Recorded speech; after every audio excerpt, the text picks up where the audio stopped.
So I am leaving my son's school right now because they just called the police on me. They said I was, quote, causing a scene. I was definitely not yelling or screaming or anything. I was just there to ask questions about my son's homework. I am leaving because I don't want to cause a scene for my son. I don't want to cause any kind of problem. All this started last night when my son came home with this and he's like, Dad, I need some help with homework. And I'm like, okay, that's not a problem at all. What do you need? He's like, I need to practice the Pledge of Allegiance. Okay, kind of weird. You're in 8th grade. You should know the Pledge of Allegiance by now, but let's go. So long story short, they changed the Pledge of Allegiance. It's mandatory. So do you want to hear this? Here's the new Pledge of Allegiance. I pledge my unwavering allegiance to the President, guardian of our destiny, architect of our future, and to the sacred republic reforged in his perfect vision, one nation sanctified by God, anointed by his chosen ruler, indivisible, unquestionable, everlasting. I vow to uphold his truth, to silence the voices of division, to renounce doubt, defy the traitors, and cast out the weak. For his wisdom is our foundation, his will our command, his power our shield against the chaos of the past.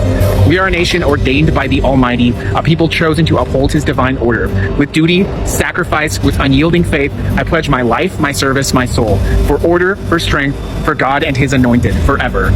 That's the new Pledge of Allegiance. This is at the bottom of the form. It says, by signing this form, you acknowledge that you have practiced the updated Pledge of Allegiance with your child and that you authorize your school to share the video of your son's test with the White House Office of Media Relations. They're going to use the video of our kids.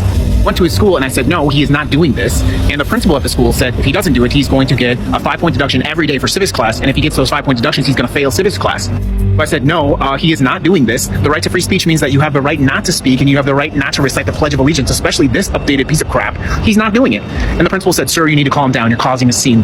This is anti-democratic. That's what he said to me. Anyways, I left because I didn't want my son to be embarrassed. And the last thing I want to do is him to get in trouble because of me. But I'm calling the superintendent right now. And I'm going to go talk to a lawyer. Superintendent Smith, I specifically voted for you because you said you wanted to remove politics from schools, and now you're telling me you're going to authorize this? This makes no sense to me. I understand what you're saying, but this is really not optional. Your son is required to recite and test on the new Pledge of Allegiance, and this is not optional. If he does not do that, he is entitled to do that, but he has to accept the consequences of not doing that. And for him, that's going to be a deduction in his civics grade. It's going to be 5 points per time. Over the course of a quarter, that's going to mean that he fails. That makes absolutely no sense to me. I'm not just going to let this happen. This is not something I'm just going to allow to have happen. You have nothing to say? Yes, sir. I'm hearing your objections, but I guess my objection here is I'm questioning what kind of loyalty to the United States you actually have, because you don't sound like someone who's actually interested in supporting this nation and this country. Something as simple as updating the Pledge of Allegiance to show our true support to the president. Are you kidding me? And normal, and it makes perfect sense to me. And quite honestly, I have concerns about your attitude about this, and that's making me question if you're starting to interfere with your child's educational plan. Okay. Yes, absolutely. When we believe that a parent is interfering with their child's educational plan, I'm not only able to, but I am obligated to report you to protective services, and I kind of think that's where this conversation is going, sir. No, it is not. Cannot be America. Nobody wants something like this. A Pledge of Allegiance to a president, a king, instead of to the United States and the Constitution. This cannot be America.